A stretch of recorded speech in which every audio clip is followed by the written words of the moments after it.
Lee Young-ho sits at a table by the window. He's drinking hot herbal tea. The air is quiet. This is his private time. The 1 hour a day when he's just a man, not a boss. He looks out onto the street, watching the people passing by. His body is heavy, athletic, but completely relaxed. And suddenly, he feels a gaze. Someone else's eyes on him. He doesn't turn his head. He doesn't change his position. He simply slowly lowers the cup onto the saucer. The sound is soft, but clear. His senses sharpen. He's learned to notice danger before it happens. Now there is no danger. There is surveillance. His eyes follow the reflection in the glass. Behind him, by the dessert counter, stands a man in a simple jacket. The man is looking not at him, but at his phone. But Jung-ho sees the corner of the screen. It's not a game, but something dark, perhaps a photograph, or simply a black screen for the reflection. Jung-ho takes another sip of tea. He decides to wait. Panic is a bad advisor. He simply notes the fact. He is being watched. He will find out why later. For now, the main thing is not to show that he knows. And then they approach his table. First, he sees 3 pairs of little white sneakers. He looks up. 3 absolutely identical girls stand before him. Black, in blue dresses. Their large eyes look at him without blinking. There is no childish curiosity in them. There is pure, unchildish fear in them. They don't say anything. They just stand there. Jung-ho slowly pushes his cup away, making it clear he's listening. Then they lean toward him, all 3 at once. Their heads form a tight circle. They whisper. Their voices are quiet, trembling, but the words are clear. Please, pretend you're our father. They're not asking for candy. They're not playing hide and seek. They're asking to be saved. Jung-ho sees the difference. He glances again at the man at the counter. He's no longer looking at his phone. He's looking straight at them. His posture has shifted. He's getting ready to move.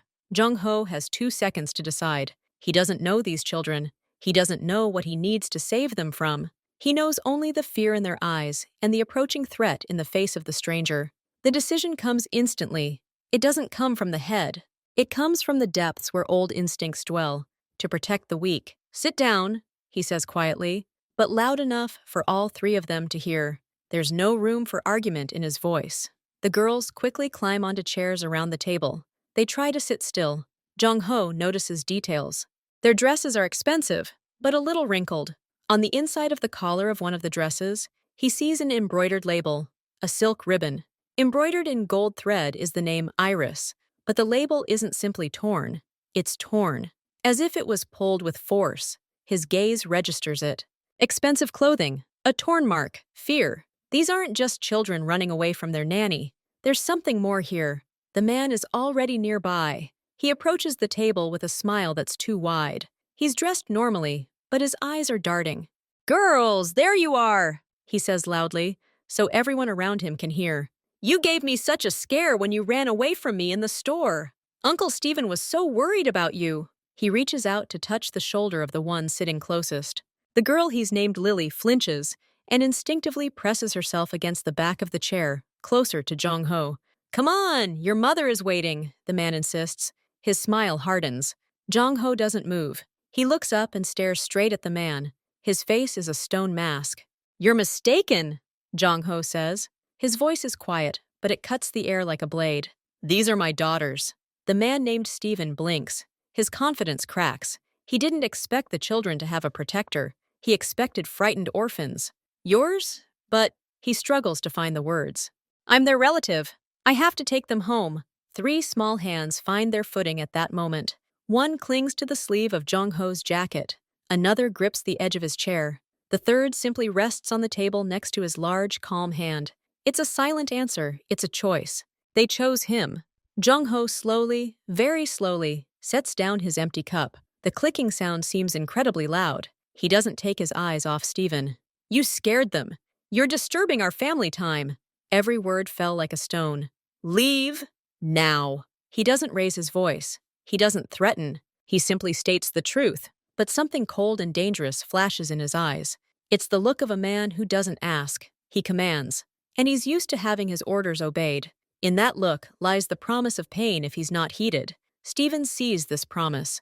He sees the calm strength in Jung-ho's shoulders. He sees absolute confidence. He sees how the children are drawn to this stranger, not to him. He hesitates for another second, trying to save face. But fear wins. I... I must have been mistaken. Sorry. They just look so similar, he mutters, stepping back. Jong-ho doesn't answer. He just looks. That's enough. Steven turns and almost runs towards the exit without looking back. The silence at the table grows thick. Jong-ho exhales a breath he hadn't realized he was holding. He looks at the girls. They are still clutching his jacket and chair. Their eyes are wide. He's gone, Jong-ho says, and his voice becomes just a voice again, firm, but without that icy steel. The girls relax, but only slightly. The eldest, the one with the name Iris on her tag, looks at him searchingly. Then her small hand dips into her dress pocket. She's searching for something. She takes out a key. It's not just a key. It's a key fob. The key itself is modern, electronic, but the fob is old, metal, carved. An unusual symbol is engraved on it. It's not a city coat of arms or a company logo. It's a circle with 3 intertwined stems of flowers. The symbol looks precious and strangely familiar, but Jong-ho can't place it. Iris silently hands him the key. She doesn't say, "Thank you." She doesn't say, "Here you go." She simply gives him the only valuable thing she apparently has. As payment, as power of attorney, as the key to their real home. Jong-ho takes it. The metal is cold. He looks at the girls. "Is your mother home?" Iris nods, once, briefly. "Then let's go," he says, standing up. He puts the key in his pocket. His tea has gone cold. His hour of peace is over.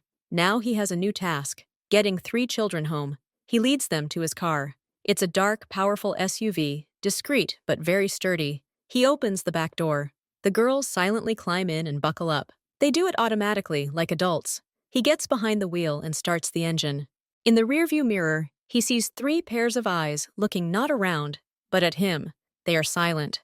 The cabin is quiet, except for the hum of the engine. He drives, checking the GPS, the address of which Iris showed him, pointing to the map on her childhood phone. The area is expensive, quiet, on the outskirts of the city. Suddenly, he hears a faint metallic clang. Something falls to the floor of the car. It's Lily, the one sitting in the middle, who accidentally tripped the chain around her neck. "Please pick it up," Jong-ho says quietly, not taking his eyes off the road. He hears her bend down, then a soft rustling sound. But Lily doesn't straighten up right away. She freezes. Jong-ho glanced quickly in the mirror. Lily sat, holding a small silver pendant. She opened it. Inside was no baby photo or heart. It was a small photograph of a woman. The woman was smiling. She was beautiful, also black, with kind but tired eyes. This must be their mother.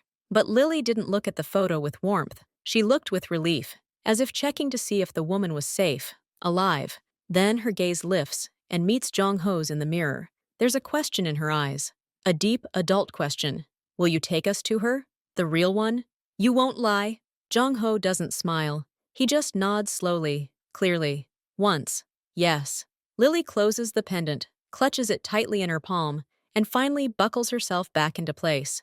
She no longer looks out the window. She stares straight ahead at the back of his chair. Her sisters do the same. The car drives on, toward the house whose key lies in Jong-ho's pocket, to the house where their mother awaits them, and to the answers to the questions that now haunt him too. Who are these girls? Who were they running from? And what is the symbol engraved on the key he now carries with him? Jong-ho's car stops in front of a high fence. The fence is made of dark metal, without a single gap. The GPS shows the correct address. It's a villa, large, modern, all glass and concrete. It looks like a picture from an expensive magazine. Brand new, too clean. Jong-ho notices the cameras. There are many of them. They watch from every gate, from every corner of the roof. He sees a small guard post at the barrier. The guard inside is looking at his car through the window. He doesn't come out. Iris leans forward and points her childhood phone at the windshield. On the screen is some kind of digital pass.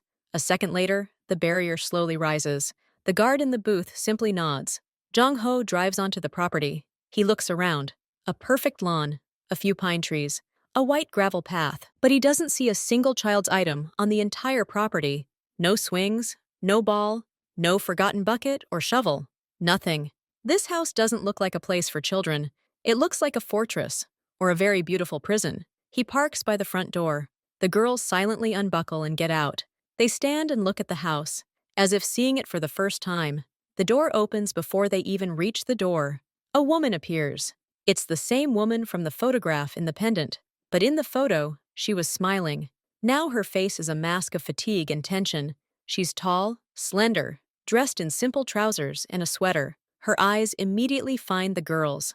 A lightning wave of relief flashes in them, but almost immediately it fades, replaced by a sharp alarm. "Girls, into the house, right now," she says. Her voice is low, hoarse with excitement, but there's a hint of command in it.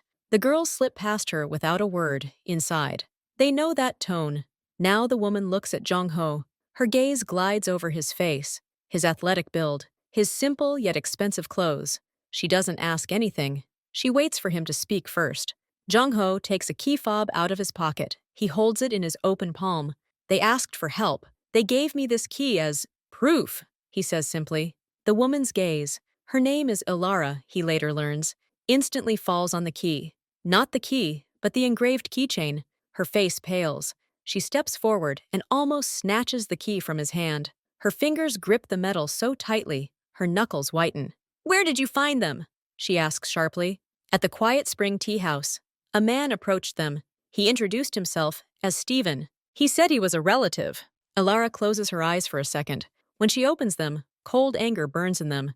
"Stephen, yes. He worked for us before, as a driver." She pauses, looking back at Jong-ho. "What did you tell him?" "That I'm their father, and that he's interfering with our family time." Something like respect appears on Ilara's face. Weak, strained, but respect nonetheless. She nods. "Come in. You've at least earned a cup of tea." He follows her into the house. The interior is the same. Minimalism, expensive materials, complete sterility. No toys, no drawings on the refrigerator, only silence. She leads him not into the living room, but into a small room that resembles a study. On the table sits a laptop and a stack of papers. She doesn't offer to sit down right away. "What is your name?" she asks. "Lee Jung-ho. Mr. L. I owe you more than you can possibly comprehend." She opens her desk drawer and takes out her checkbook. "Name a sum, any amount, for your vigilance and for your determination. This isn't just gratitude, it's a test." She's watching to see if he'll refuse, ask for too little, or name a huge amount. She's trying to figure out who he is. Jung-ho doesn't look at the checkbook. He looks at her. "I'm not selling my help to children. I don't need your money." Ilara freezes, pen in hand. She studies him, his calm, his confidence. A man who is unafraid and expects no reward. Such a man is either a saint or very dangerous. Jong-ho does not look like a saint. She slowly closes the checkbook. "Then what do you need?" "I need to understand why 7-year-old girls carry house keys and ask a stranger for protection," says Jong-ho. His voice is even, but it rings with ironclad logic. Ilara looks away. She stares out the window at the perfect empty lawn. She seems to be struggling with herself. Finally she speaks, almost in a whisper. "They're in danger. Not always, but sometimes. Today was one of those times. This Stephen, he's not the first and he won't be the last. They're out to get them." "Who?" "My late husband's people. And others. Those who are interested not in themselves, but in their potential." She breaks off, realizing she's said too much. She turns to him. "You already played the role of their father once. And it worked. It scared that man." She pauses, gathering her courage. "I'm asking you to hire me, not for money, but for something else. To become, for a time, their visible father. A shadow, a figure in the background. The man seen by neighbors, drivers, teachers. The man who takes them to school and picks them up. Your appearance, your confidence. It's better protection than 10 guards behind a fence. Guards can be bypassed. And the presence of a father, it's normal. It doesn't attract unnecessary questions." She looks at him, pleading, not with words, but with her gaze. In that gaze, there's a mother's despair breaking through his icy control. Jong-ho is silent for a moment. He looks at the stack of documents on the table. Then he nods. "Once. Okay, but on my terms.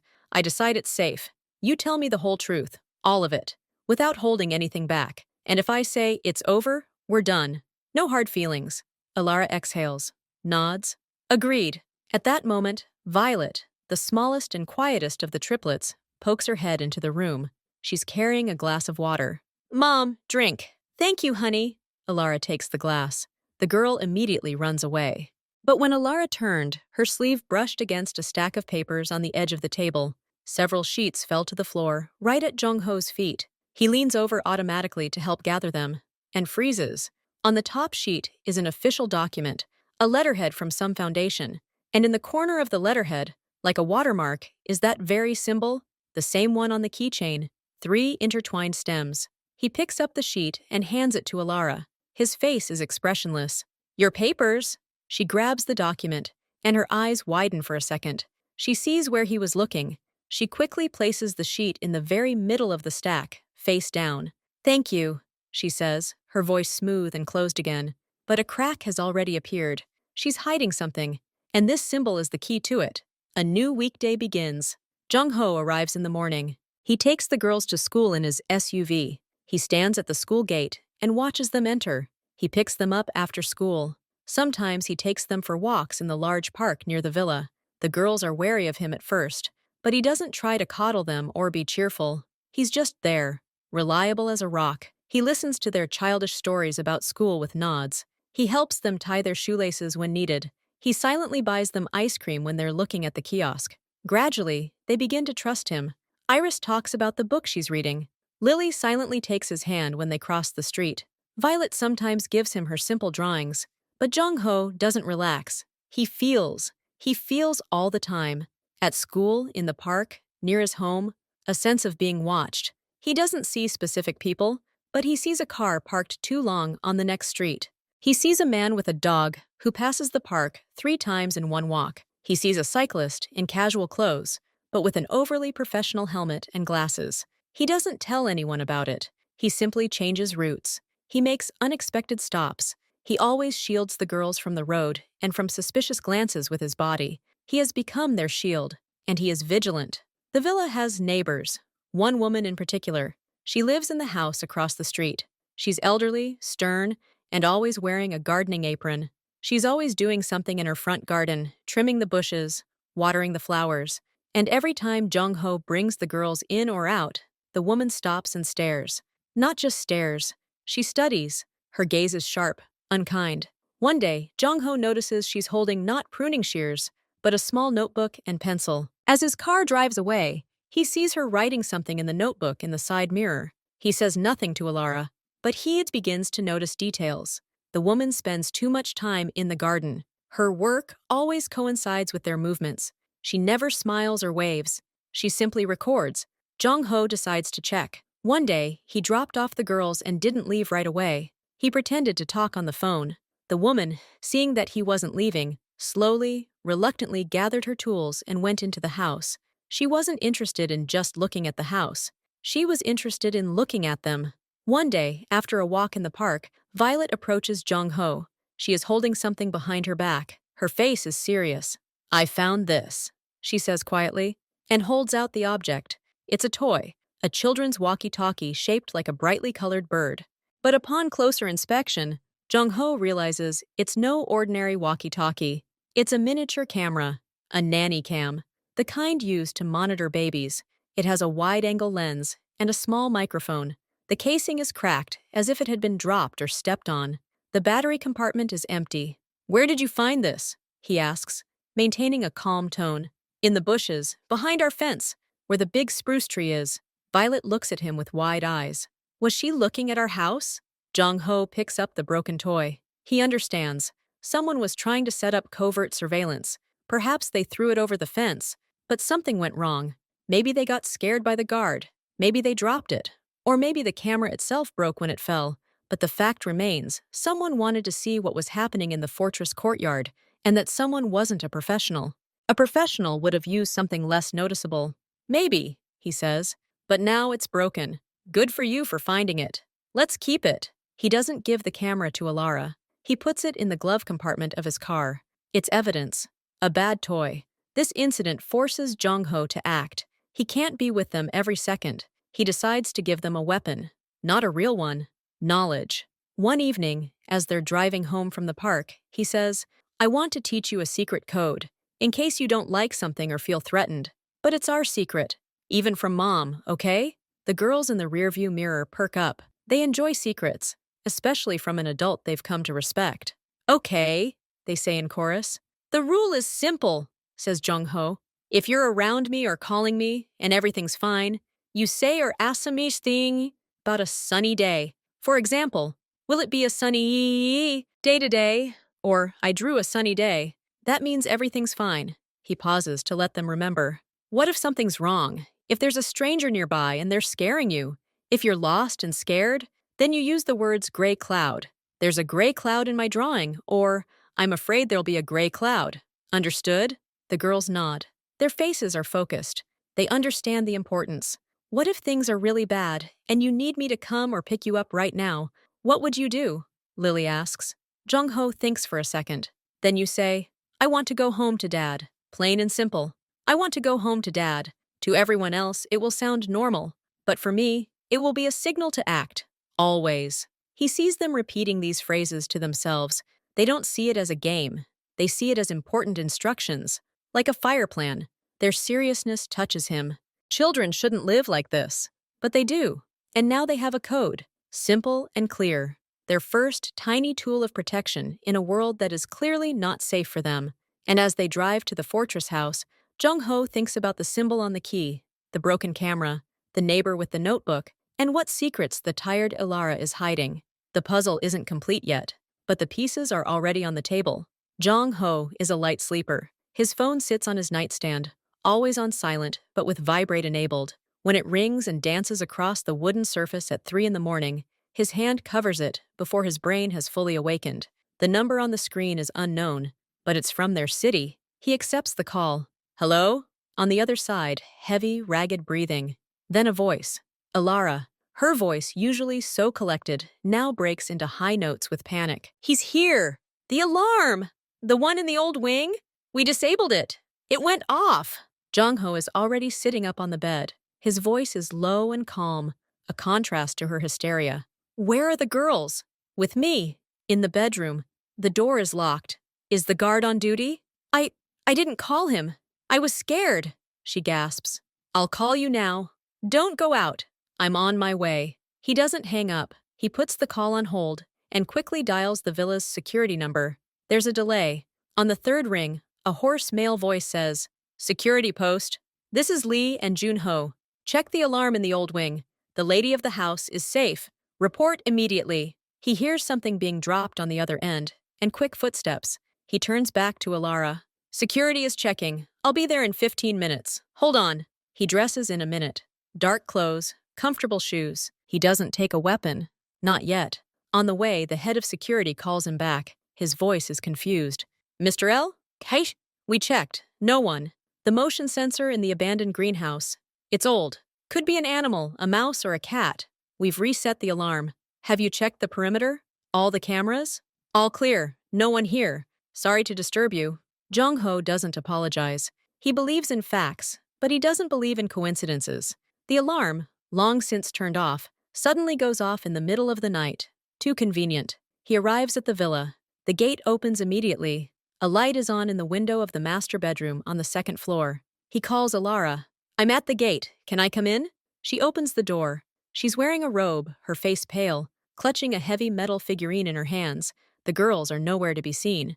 They're sleeping, she whispers. I was probably scared. The guard said. Jung-ho nods. Perhaps, but let's check it out together. He follows her into that same old wing, a dusty, dilapidated room with broken windows. There are guards' boot prints on the floor. Indeed, there's no one around, but his gaze falls on the sensor itself. It's old, covered in dust, but there's no cobweb on the sensor's lens. It's been carefully removed. Someone touched it recently. He doesn't tell anyone about it. 2 days later, another event occurs. Ilara is in town, and Jung-ho and the girls are at home. They are playing a board game in the living room. Suddenly, the intercom at the gate rings. The screen shows a woman of about 50 with a kind but tired face. She looks straight into the camera. This is Martha. Can I see the girls? I'm a former nanny. Jung-ho looks at Iris. Do you know her? Iris nods, but without enthusiasm. Martha. She was with us when we were little. She's kind. Jung-ho opens the gate. Marta arrives with a small bag of cookies. She hugs the girls and asks about their studies, but her gaze constantly darts around the room. She doesn't look relaxed. A few minutes later, she turns to Jung-ho. You, Ilara's new husband? Father? A family friend, he replies dryly. I'm helping out. Marta nods, but it's clear she doesn't believe it. She leans toward the girls and speaks. lowering her voice, but loud enough for Jong-ho to hear. And your mother, is she home often? Does she still work as much? Does no one bother her? Do strange people come over? The questions are too direct, too adult for conversation with children. Jong-ho intervenes. Marta, Elara is fine. She's just in town on business. The nanny winces and quickly straightens up. Oh, of course, of course. I'm just worried. The girls are like my granddaughters. After Elara fired all the old servants, I'm just worried that they're alone. They're not alone, Jong-ho says, his voice final. They're protected. Marta climbs in. She feels a wall of ice. She chats with the children for a while longer, then leaves, leaving the cookies. Jong-ho watches her go. She wasn't just visiting. She was asking questions. Someone sent her. Someone wants to know what's going on in the house after Elara cleaned out the state.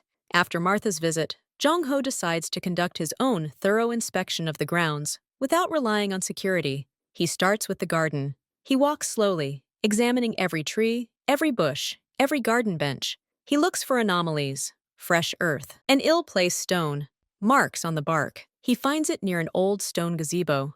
Under one of the decorative boulders, at the base, he notices a barely visible crack. The stone isn't quite naturally positioned. He carefully lifts it. Beneath the stone, in a small depression, lies a small black object, like a thick button. It's covered in dirt, but its shape is too perfect. Jong-ho takes it. On the back is a tiny magnetic fastener and a miniature charging port. This is a listening device, not a toy like a nanny cam, professional, waterproof. It transmits a signal, and it's new. The battery is still full. Someone broke into the area and installed this. After security was beefed up, a professional, Jong-ho doesn't turn off the device. He puts it back and replaces the stone exactly as it was. Let them think everything is fine. But now he knows. The enemy is listening. That evening, he asks Elara to speak privately. In the same office, he places a photograph of the device he took with his phone on the table. It was in the garden, under a rock by the gazebo, working. Elara looks at the photo, and her face goes stony. All the color drains. She silently sinks into the chair. For a long moment, she just sits there, staring into space. Enough, Jong-ho finally says. His voice isn't rough, but it's firm. Enough half-truths. You hired me to protect you. I can't protect you in the dark. Who are they? What do they want? And what's that symbol on that key? Elara closes her eyes.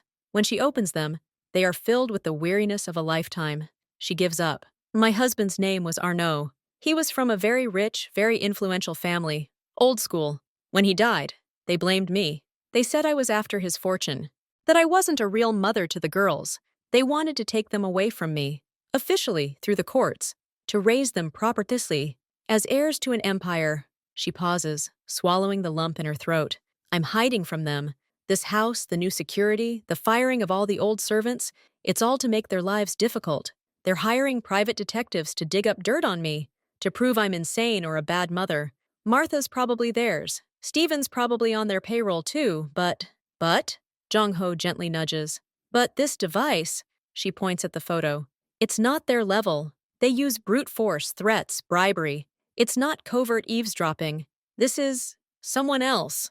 Jong-ho realizes he's reached a dead end. He needs information. He needs to understand who this someone else is. He has a man. An old friend with whom he served together, but then parted ways on different sides of the law. Now this man, Min-jae, works as an analyst in one of the national security units. They don't communicate often, but there is a debt of honor between them. Jong-ho calls him from a clean, unobtrusive phone. The conversation is short. Min-jae, I need a consultation. Informal? Speak? There's a symbol, 3 intertwined stems with flowers. It appears on documents from a closed collection. What is it? Silence on the other end. Then, send photos to this number. I'll call back in an hour. Jong-ho sends a clear photo of the key fob and waits. Exactly 1 hour later, the phone vibrates. Where did you find this? Min-jae's voice sounds strained. Does this matter? Very. This symbol is the emblem of the Triada Foundation for Advanced Genetic Research, a very secretive organization. Semi-legal. Formally, they're involved in charity and medical research. In reality, they're interested in the boundaries of ethics, eugenics, experimentation. They have enormous funding and connections at the very top. They're like a ghost. They're known, but they're left alone. Jong-ho feels a chill run down his spine. Genetics, research. Why triad? He asks. Their main interest is multiple pregnancies, especially identical twins and triplets, unique genetic material. They've been collecting data from all over the world for years. They buy information, fund clinics. They're looking for the perfect cases. All the pieces of the puzzle are beginning to come together with alarming clarity. This expensive but sterile villa, devoid of children's toys, isn't just a fortress to keep out relatives. Is it a laboratory? No, more like an isolation ward. Girls? Triplets? Identical? If so, they're the perfect subjects for such a foundation, says Minjae. A pure specimen. They could have been monitored from birth. Data could have been collected. Medical records, psychological tests, developmental progress. If their father was wealthy and influential, he could have been a sponsor or a subject of a contract. After his death, the foundation could have continued the interest independently. What do they want? Take them away? Not necessarily. Perhaps just continue observing, gathering data. They're like collectors of rare stamps. They need the stamp itself, but they can study it from a distance if the owner refuses to sell. Jung-ho thanks her and ends the conversation. His brain is racing. The husband's family is a visible threat. Loud, rude, but the Triad Foundation is invisible, quiet, patient, technologically advanced. The one who bugs the garden, the one who might set off an old alarm to test the guard's reaction. He returns to Alara and tells her everything he's learned, omitting only the source of the information. She listens, and with each word he says, her face becomes more and more empty, as if all the life has been sucked out of her. Arno, he never spoke, she whispers, but now I understand. After the girls were born, he was so strangely happy and so paranoid about protecting them. He hired the best doctors, but all checkups were done at home. He kept diaries of their development, very detailed. I thought it was a kind of paternal love. She looks at her hands. After his death, a man came. He introduced himself as Arnaud's colleague on the charity board. He offered to continue the program to support girls' development. He spoke of a unique contribution to science. I kicked him out. Then the calls started. Polite but insistent offers to support me. I rejected them all. Then I changed all the locks, fired the staff. I thought they were the ones who backed out. They haven't backed down, says Jong-ho. They've simply changed tactics to direct observation, perhaps not for abduction, simply to gather data. You're an uncooperative subject, but their object of interest is the girls. They'll watch until they have an opportunity to extract more. Now Jong-ho looks at the situation from a new perspective. He decides to follow the most obvious lead, the neighbor with the notebook. He doesn't approach her himself. He delegates the task to one of his men, a young man skilled at appearing like a simple courier. The man arrives at the neighbor's house during the day, when Jong-ho and the girls leave for school. An hour later, he reports by phone. Boss, it's all clear. Grandma's a private detective. She's licensed. Everything's legal. On her desk was a file with a photo of that woman, Ilara. She's hired by the late husband's family to conduct surveillance. Standard procedure for the guardianship court, record lifestyle, visits, daily routine. She noticed you and records your appearance as unknown man frequents the house. Her reports go to the family's lawyers. She has no connection to the Triada Foundation, just a regular employee. A false trail, noise on the surface. The husband's family is one danger, simple and clear, but the real threat is quiet, technological, and it's already here, in the garden, under the stone. Jong-ho hangs up. Now he knows the battlefield. On one side are wealthy and influential relatives who want to take the children back through the courts. On the other, a mysterious scientific foundation that views the girls as unique research material. And in between are he, Ilara, and 3 7-year-old girls who simply want to live a normal life. His task had become doubly difficult, but his resolve hadn't diminished one bit. He'd given his word, and he would keep it. Jong-ho changes tactics. He realizes his opponent, the Foundation, is playing a long game, but he can't wait. He decides to conduct counter-surveillance. He enlists 2 of his most trusted men, those who know how to remain invisible. Their job is to watch the watchers.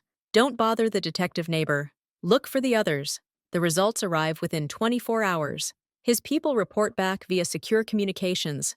Boss, there's a second group, professionals. 2 of them. They work in shifts.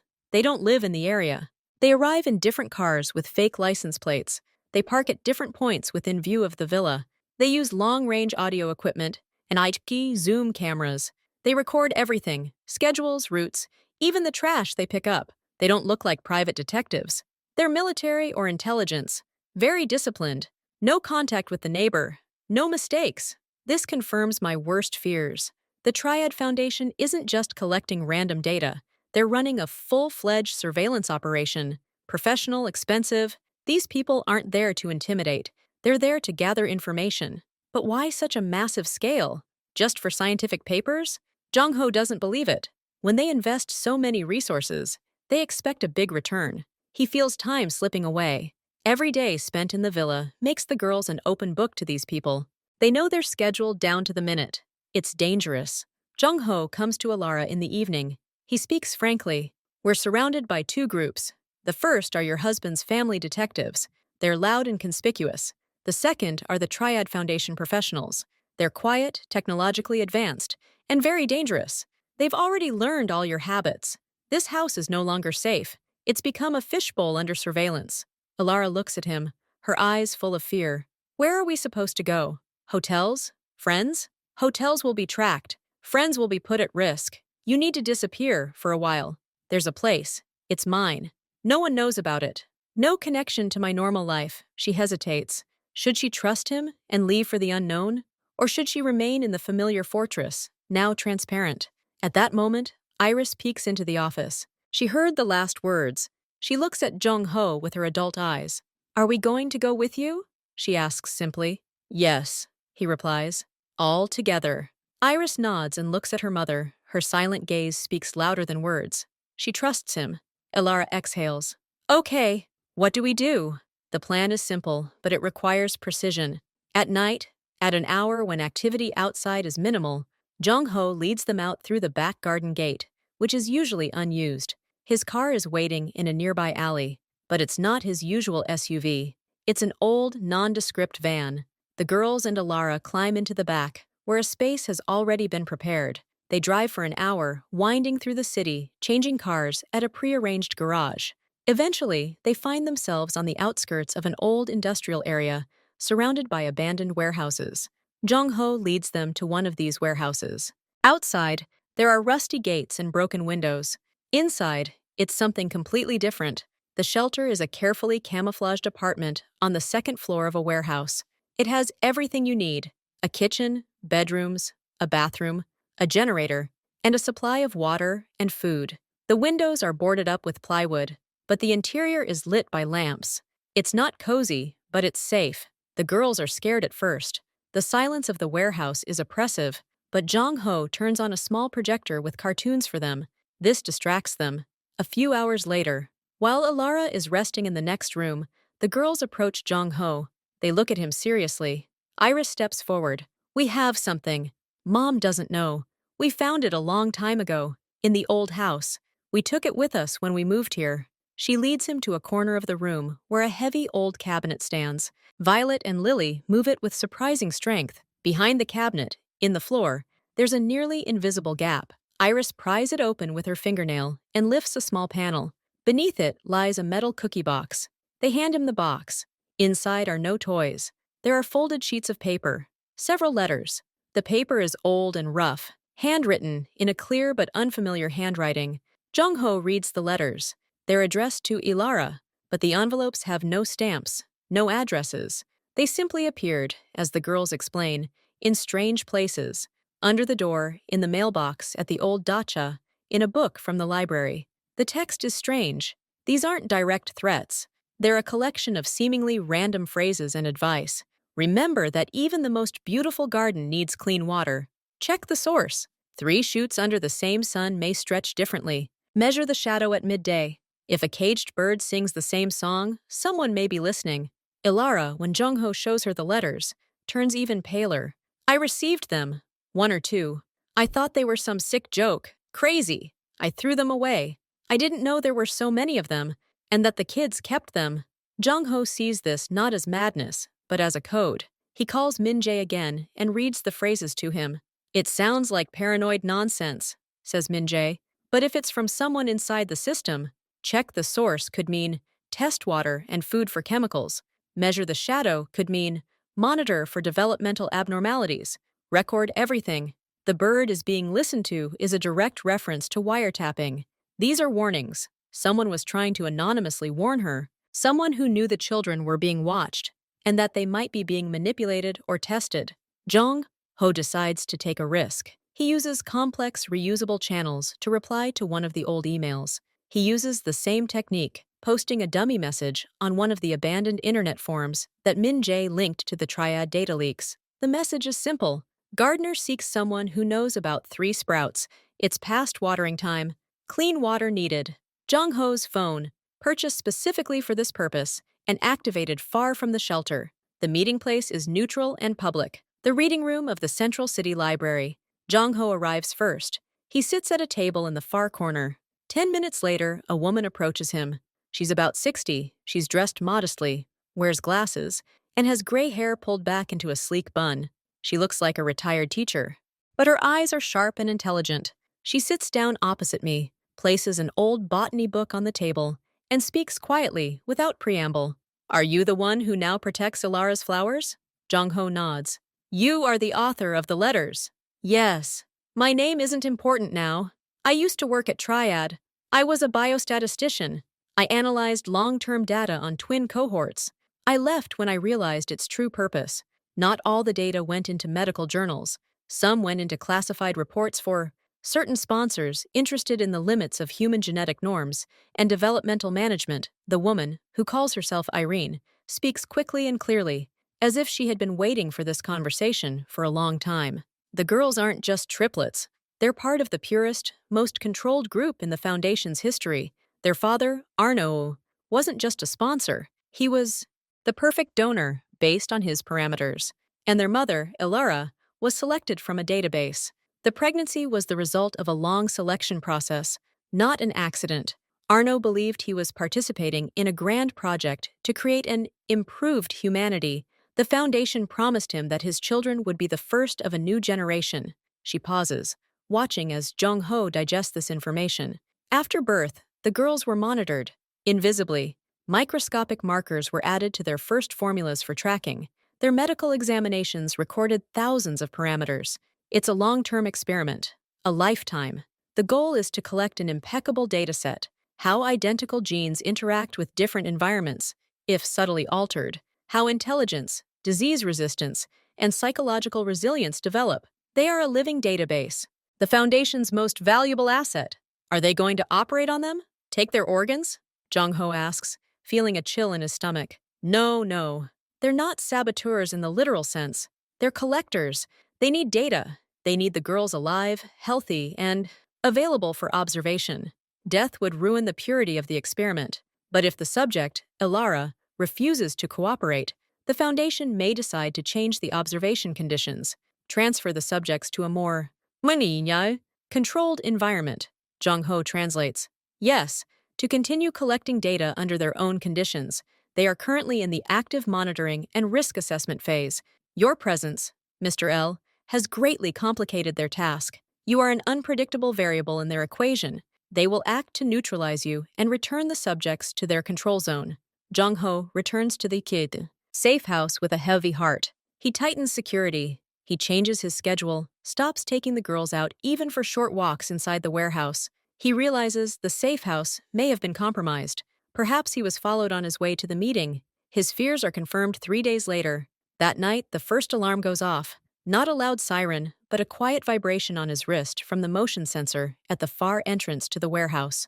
Jong Ho is instantly on his feet. He wakes Ilara and the girls with a whisper. Quiet. The bad guys are here. To the safe room. Now. There's a hidden room in the safe house behind a false wall in the storage room. They all go in. Jong Ho closes the door. He doesn't stay with them. His job is to meet the threat before it reaches that door. He takes a heavy lantern and a metal baton, the only weapons he had planned for this place. He wasn't expecting a direct assault. He hears sounds below. Quiet, professional. Not a break-in, but the careful opening of locks. There are several of them. They move quickly and harmoniously. Jong Ho takes up position at the top of the stairs, in the darkness. He sees shadows rising from below. 3 figures in dark tactical gear, unmarked, night vision goggles on their heads. They are armed not with pistols, but with long devices resembling syringes or tranquilizer guns. The goal is to take them alive. This confirms Irene's words. He doesn't wait. He switches off the flashlight he was holding and abruptly throws it to the side, toward the far end of the corridor. The flashlight falls with a clatter, distracting everyone. At that moment, he moves, quick and silent, like a shadow. His baton falls on the hand of the nearest man. A muffled groan is heard, and the tranquilizer falls. Jung-ho pushes the man onto the second. A silent, brutal fight in the darkness begins. He's strong and trained, but there are three of them, younger and also clearly professionals. They quickly recover from the surprise. One of them pulls out a stun gun. Another tries to get behind him. Jung-ho realizes he can't handle this alone. He retreats to the wall, covering his back. He has a panic button in his pocket. It doesn't call the police.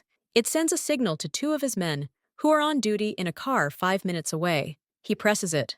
The fight continues. He receives a blow to the ribs. He responds with a short, precise blow to his opponent's knee. There are no screams, only wheezing, the thud of bodies, the sounds of struggle.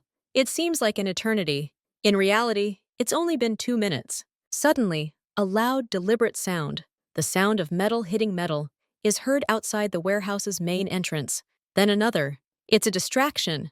The attackers pause for a second, assessing the new threat from behind. That second is enough. Two figures emerge from the darkness of the stairs. They are his men. They are not armed with firearms, but they carry heavy crowbars and blinding tactical flashlights.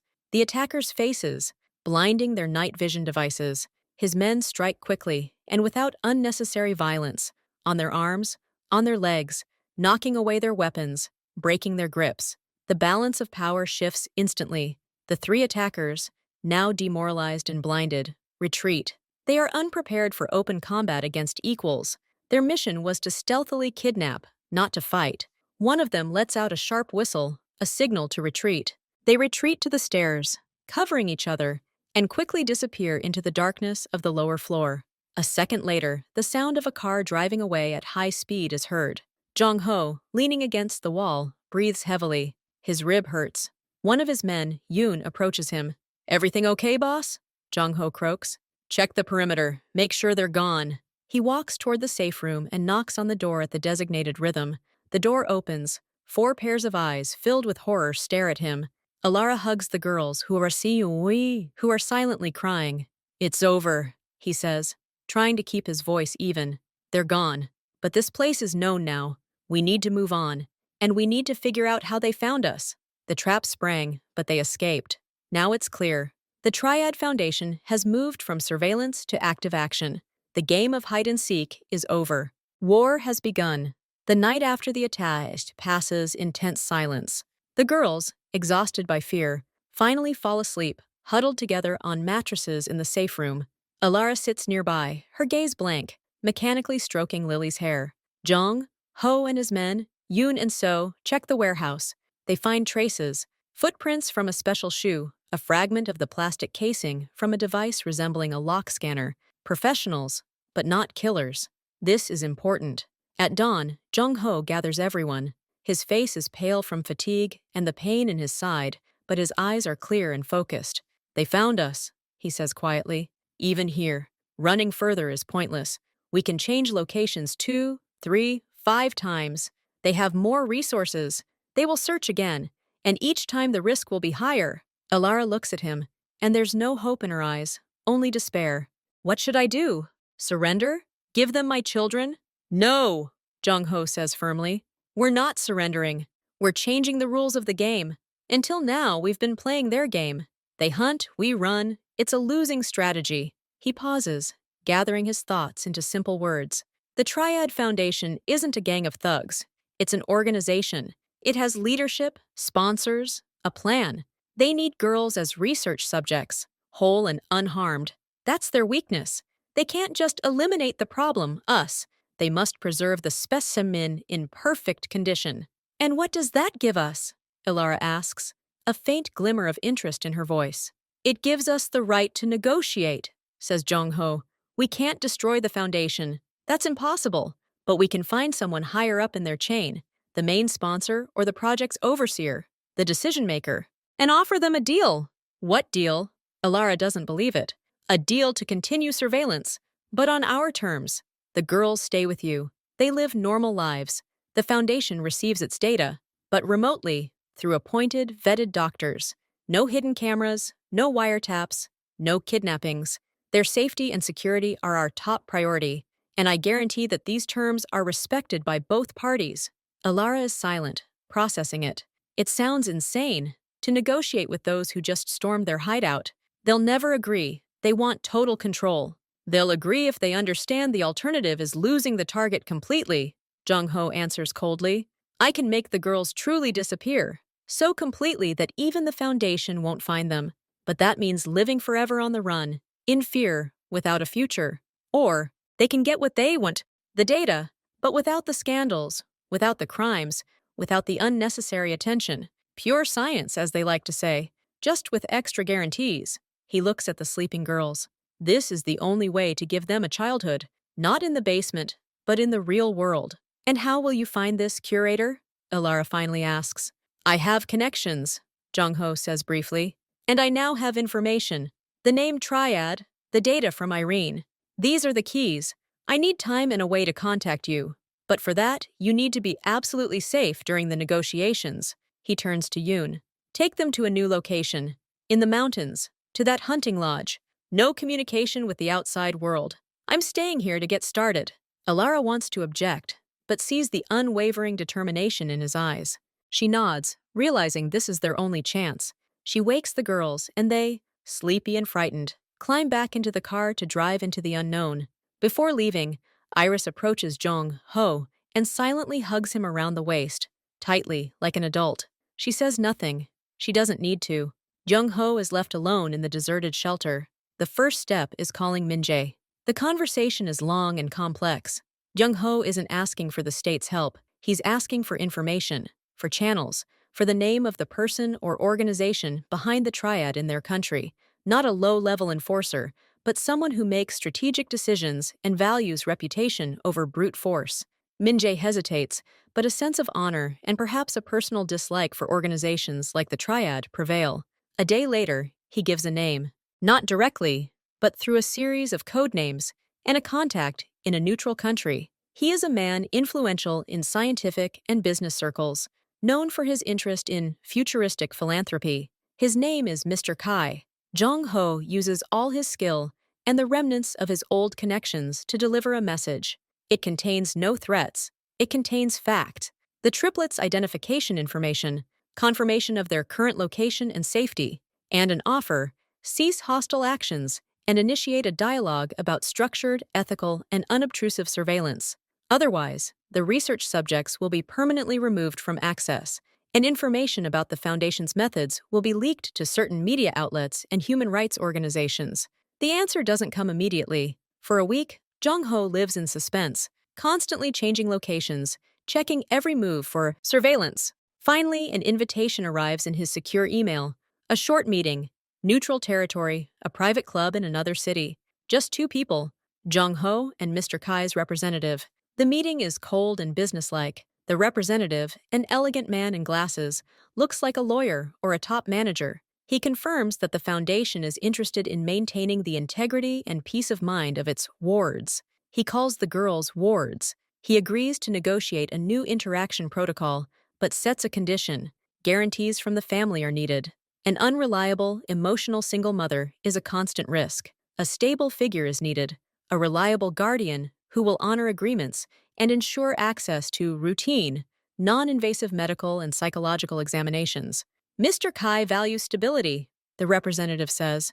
He prefers to deal with a reasonable person who understands mutual benefit, someone who can control the situation.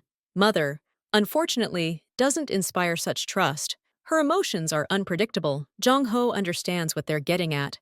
They want to replace Alara with someone more manageable, a guardian, and they see this guardian in him, a man who has already proven his effectiveness, composure, and ability to protect. He is the ideal controller in their eyes.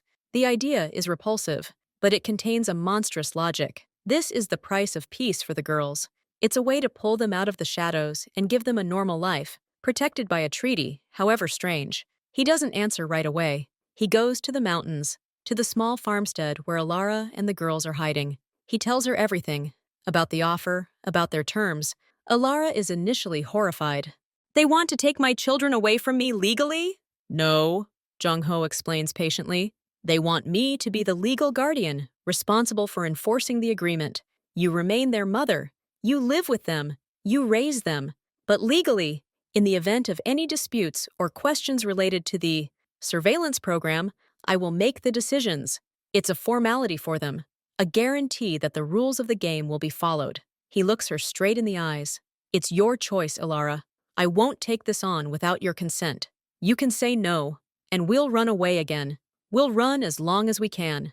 Alara is crying. She looks at her daughters, who are drawing at the table, having already become somewhat accustomed to their new, albeit primitive, surroundings. She thinks about their future, about school, about friends, about the sun, about the simple joys they were deprived of. She thinks about the constant fear that has become their daily routine. She wipes away her tears and nods. Her voice is shaky but firm. Do it. Make their lives safe. Be their official protector. The process takes several weeks. The best, most expensive, and most discreet lawyers, hired through anonymous trusts, are employed. A complex, multi-layered agreement is drawn up between the Triada Foundation, disguised as a charitable scientific foundation, and Lee and Jun-ho, as the legal guardians of the minors Iris, Lily, and Violet. The agreement spells out all the conditions: regular, open medical checkups at a selected clinic, annual psychological evaluations, a complete ban on covert surveillance and contact with the girls without Jun-ho and Alara's knowledge. In exchange, the Foundation undertakes to ensure complete security from external threats, which includes the late husband's family. The legal pressure on them is swift and relentless: unannounced inspections of their businesses, licensing issues. The noisy relatives quickly go on the defensive. Jung-ho signs the papers. He becomes the legal guardian of 3 black triplets. In his world, this comes as a shock, but his authority is such that no one asks questions. They return to the city, but not to a sterile villa fortress. Jung-ho buys a spacious, bright house in a good neighborhood, with a large garden, neighbors, and a view of the park. The house now has children's rooms filled with books, toys, and paints. A swing appears on the lawn. The first day in the new house. The girls cautiously explore their rooms. Alara stands in the kitchen, looking out the window at the children playing, and her eyes fill with life again, not fear. Jung-ho stands on the veranda. He watches Lily swing on the swing, and Iris and Violet build sand in the new sandbox. He feels the weight of the responsibility that now officially falls upon him. He is the shield. He is the guarantor. He is the father, in name and in deed. Iris comes up to him. She looks at him, then at her new home, at her laughing sister. So, are we yours now? She asks bluntly. He places his large hand on her head. No, you are ours, and I am yours. That's right. She wraps her arm around his and rests her head on his side. She doesn't say thank you. She simply stands with him, watching the sun set over their new peaceful garden. The war wasn't over. It had passed into a cold, quiet phase of agreement and vigilance. But now, in this moment, the silence was real, and there was no fear in it, only peace, and 3 girls who could finally just be children. A few weeks later, life returns to normal. The house smells of food, not fear. The girls go to a regular school.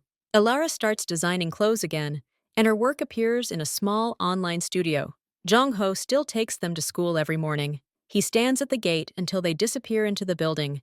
Now he observes not only the shadow of danger, but also ordinary life. Violet waving timidly at him, Lily striking up a conversation with a classmate, Iris gravely adjusting her backpack. One day after school, a teacher approaches Jung-ho. She looks a little nervous. Mr. Lee, can I speak to you for a minute? They step aside. Violet drew a family and art class today, the teacher says quietly. It's the usual thing, but in the drawing, besides her, her sisters, and her mom, there was one more person, a really big one.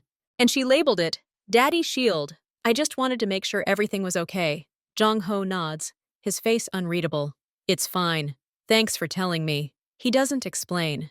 It's their new rule, no explanations. That evening, he finds this drawing on the refrigerator. It's magnetized among the others. There are 5 figures on it. 3 are small in dresses. 1 is a tall woman, and next to her is a huge, simple figure, painted gray. But this figure has one detail.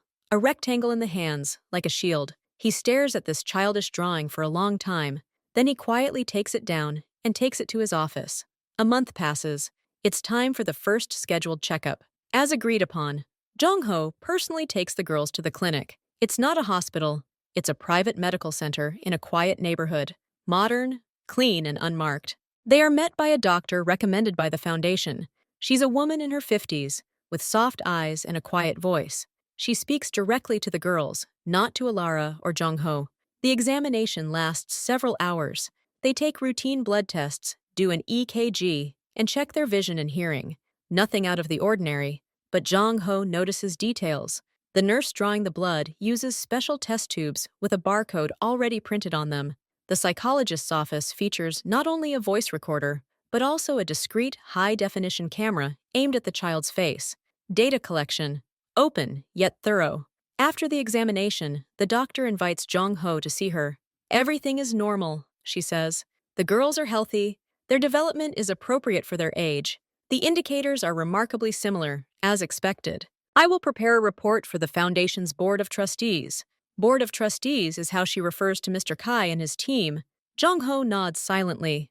Doctor, he says as he leaves, looking her straight in the eye, I've read the contract carefully. Clause 4.7 on non-invasiveness. I'll be monitoring that personally. The doctor's gaze momentarily becomes sharp, professional. She understands that this guardian is no mere formality. Of course, Mr. L. Everything is strictly within the terms of the agreement. On the way home, the car falls silent. The girls are tired. Suddenly, Lily asks from the back seat, Is that doctor? Is she one of those who was watching us from the darkness earlier? Jong-ho grips the steering wheel. No, he answers honestly. Bad people used to watch. Secretly. This doctor watches openly. With our permission. It's safer this way. Because we see everything. So it's like going to the dentist, Iris concludes. It's unpleasant, but necessary, so it doesn't hurt later. Yeah, Jong-ho says. Something like that. One evening, a car pulls up to the house. A man in a suit gets out. It's not Steven, nor is it a Foundation mercenary. It's the lawyer for the late Arno's family. He's trying to serve Alara with new court papers demanding a review of her guardianship. Jong-ho steps out onto the porch. He doesn't say a word. He just stands. He looks at the lawyer. He doesn't put on a shield, doesn't pick up a baton. He simply is. The lawyer, having prepared an angry speech, freezes. He sees before him more than just a man. He sees a wall. He sees a quiet, absolute confidence, behind which lie resources and will comparable, and perhaps even superior, to those of his clients.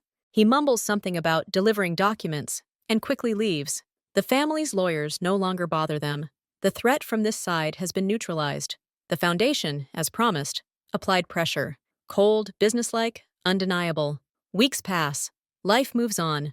The first childhood squabbles over toys begin to appear in the house. The first school friends come to visit. Alara laughs. A real easy laugh. Jong-ho continues to run his business. But now his day has clear boundaries. He finishes work by 4. He has to be home. He helps with homework. He teaches the girls chess. He listens to their endless stories. He has become a buffer between them and the world. A shield. One night, a soft sound awakens him. He's instantly on his feet, in the darkness, listening. The sound is coming from the girls' room. He approaches and silently opens the door. A nightlight is on in the room. Lily is sitting on the bed, hugging her knees. She's not crying. She's just looking out the window. Jong-ho comes over and sits on the edge of the bed. Can't sleep? She nods.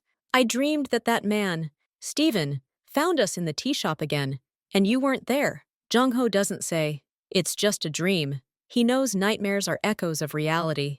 I'll always be here, he says simply. And you know what? Even if I hadn't come back then, you would have made it. You're very strong. You found me. She looks at him. We didn't find you. We chose. We saw a lot of people, but you looked like someone who wasn't afraid. He's silent. Then he adjusts her blanket. Sleep. There's a sports festival at school tomorrow. You need your strength. She lies down and closes her eyes. He sits next to her until her breathing becomes even and deep. Then he leaves. In his office, he opens the safe. There are a few things inside. A broken toy camera, a printed contract with the Foundation, and a child's drawing, Daddy's shield. He looks at the drawing. He doesn't feel like a father. He doesn't feel like Alara's husband. Their relationship is a quiet union based on mutual respect and a shared goal. He feels like a guardian, someone standing on the border between this fragile, new life and the old darkness that will never fully retreat, but only stands back, watching. But there's a meaning to this, a meaning deeper than all the deals and negotiations of his past life. He's not protecting territory, not a business. He's protecting the future, 3 futures. And this gives his power a new, unexpected dimension. That morning, at breakfast, Violet hands him her phone. "Look, I took a picture of our cat," she says proudly. On the screen is a blurry photo of the neighbor's cat on the fence. Jung-ho looks at the photo, then at the girl's beaming face. There's no trace of that old fear in her eyes. There's only the childish joy of a successful shot, and he understands this is his greatest victory. Not over the foundation, not over her husband's family, but over fear. He gave them an ordinary, happy morning, and that's worth all the contracts in the world. He nods to Violet. "Excellent photo. I'll have to print it." And his lips automatically stretch into a small but genuine smile. A year passes. Jong-ho is sitting in the school auditorium at the second-grade graduation party. Alara is next to him, filming the proceedings. On stage, the girls, wearing identical blue dresses, are reciting a poem. Their voices are clear and confident. Jong-ho listens, but his gaze constantly, almost imperceptibly, glides around the room. He notices the parents' faces. Nothing suspicious. He knows the foundation's staff is somewhere here, not to threaten, to report. They sit among everyone else, quietly observing the wards in their natural environment.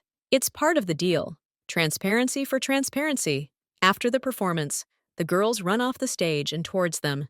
Their faces are beaming. "Did you see? Did it work?" "It was wonderful," Alara says, hugging them. Jong-ho nods. "Very loud and clear." That's the highest praise he can give.